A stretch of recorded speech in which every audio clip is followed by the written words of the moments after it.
Difference between the law and a law. The terms the law and a law are neither similar nor synonymous. The law means law in its abstract sense. Example, the law of defamation, the law of crimes, law and order, etc.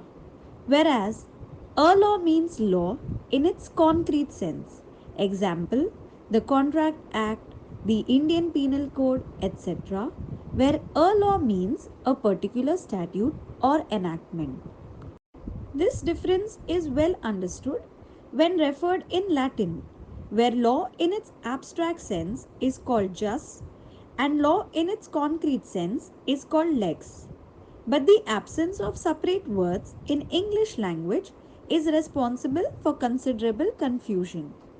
Thus, the terms the law and a law are used in two senses, namely abstract sense and concrete sense. This difference is especially due to the difference derived from the Latin terms lex and jus while referring to the term law. Thank you for watching this video. Do subscribe this channel to learn more about law.